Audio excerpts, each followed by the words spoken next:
What's up guys, my name is Josh Medlin and I am the founder and owner of Joshua Bryan Cinema. Today's a blog post day, and instead of doing a regular blog post with just text and pictures, since I'm a filmmaker, I figured I would do a video because why not? Something that I've really been wanting to do lately is get into education to help out people that are also trying to get into filmmaking or get into wedding videography. I know that when I first started out in doing filmmaking and especially wedding videography, there wasn't a whole lot of sources online in terms of education and in terms of tips and tricks and stuff like that. I am by no means an expert. I'm still learning just like everybody else. But to give you guys a little bit of a backstory, I've been making movies since I was about 8 years old. I fell in love with it. I actually stole my parents' camcorder. This old archaic guy right here, Sony Handycam. Still took videotapes. Started making like little side films, little homemade movie short films with my brothers and sisters, and fell in love with filmmaking. I knew right away that it was something I wanted to do for the rest of my life. My next camera was a Kodak PlayShare, which is pretty much just a glorified flip camera. Finally, when I was a freshman in high school, I got my first DSLR,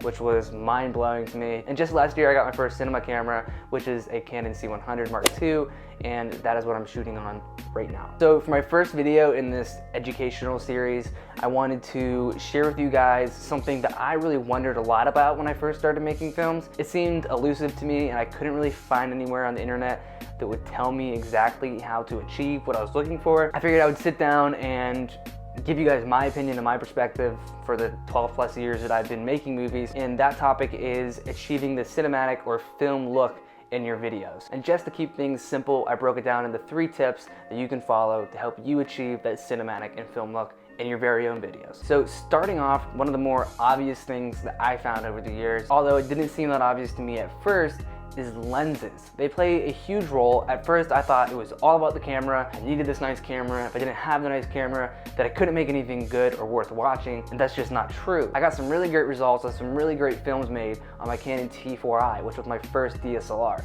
And the way I did that was with nice lenses.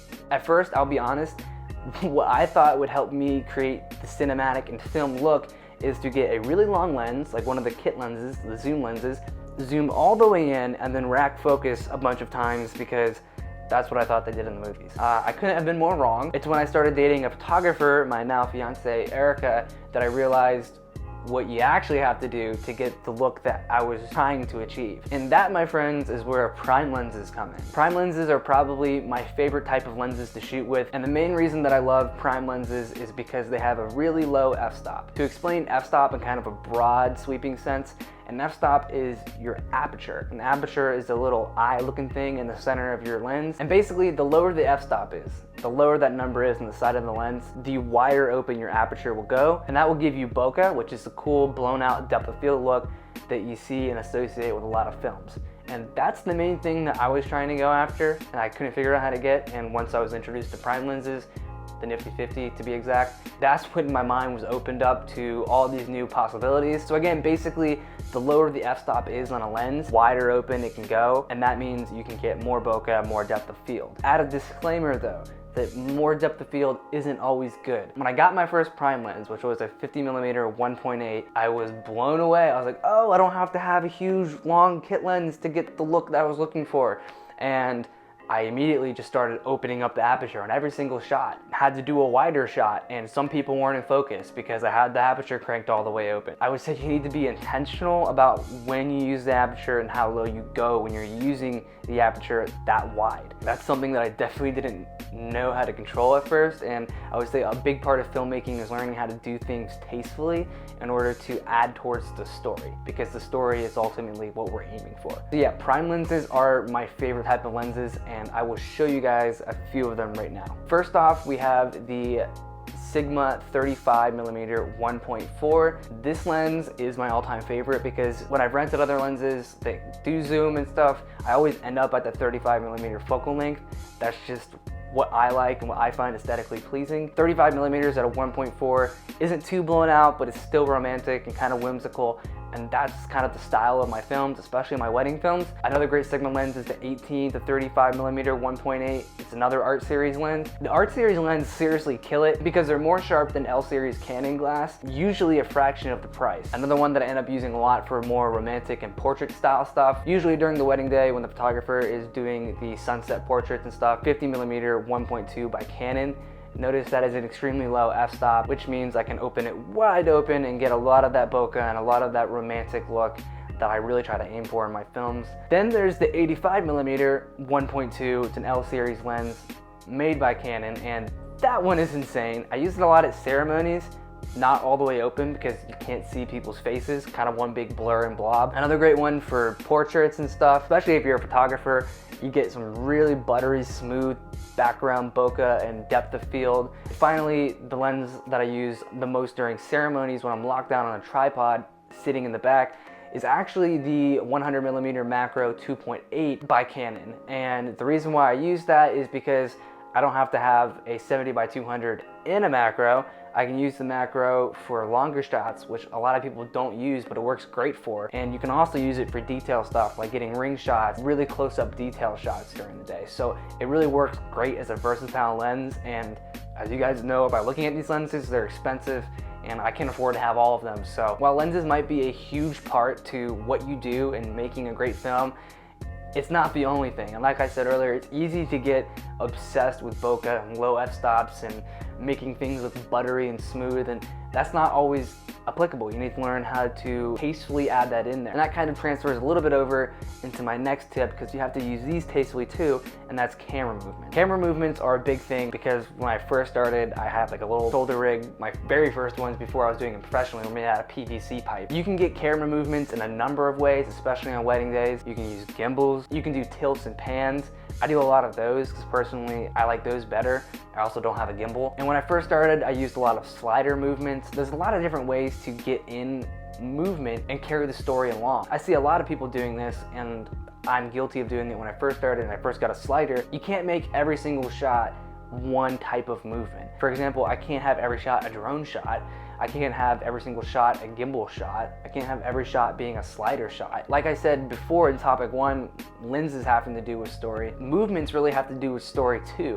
Every single movement that you do should have a purpose and reasoning behind it. I understand on wedding days it's a little bit more fast-paced, so you have to think a tad bit more on the fly and maybe not as creative as you would be in an on-set shooting environment, but those thoughts still have to be accounted for. But regardless, there's some really great equipment out there right now. Really all I use a lot of tripods and monopod stuff to do my pans and tilts. A friend of mine, Tyler Harrington, he did a really great review on the Zhiyun crane, I'm pretty sure that's how you say it, and it's set up with an A6300 Sony, and it gets gorgeous images, and he got it to make some beautiful results. So I'll put a link to that below too. It really just depends on your personal preference and what you want to pull off. No matter what camera movement you're using, it should be adding and moving along towards the story. I know I sound a little bit redundant about that, but I do that because my third and final tip that I can give you guys in achieving that film look, that film feel, is story. Everything has to be surrounded by story. If not, then the audience isn't going to connect with it. Filmmaking and films, the reason why so many people connect with them and cherish them and watch them over and over again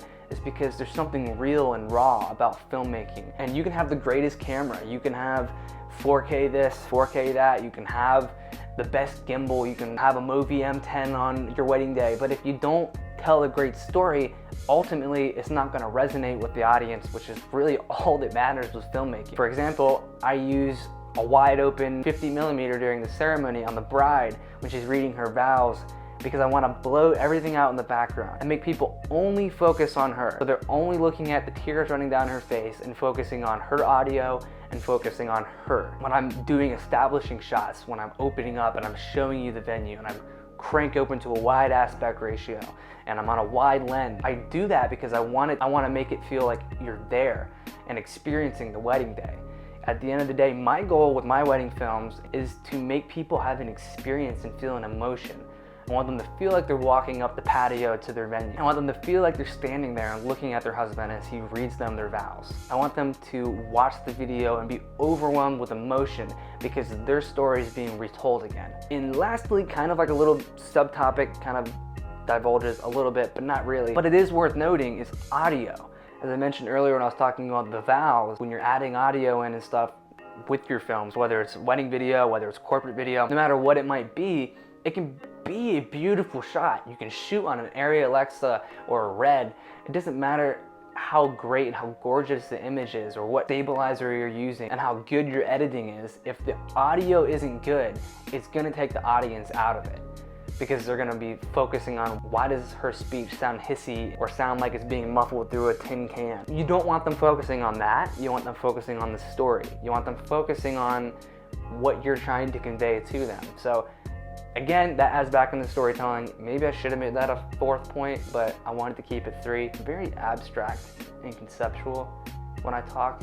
So hopefully this is resonating with you guys. At the end of the day, the most important thing to me and the most important thing to the audience, whether they realize it or not, is the story. I hope this helped you guys out. This is the first time that I'm doing anything education related, so I'd really like to hear your feedback. Comment below, give me a thumbs up if you liked it. That way I can know what you guys are thinking, know if this is helpful for you guys, and I can create more if it is. As I said earlier, I don't claim to be an expert in any of this. I'm learning just like everybody else is, but if I can share with you guys anything that I've learned for the 12+ years that I've been doing this, then I'd be glad to help and share. Regardless, keep making content, keep learning, and keep getting better. Until next time, it was great chatting with you guys, and I'll see you in the next video.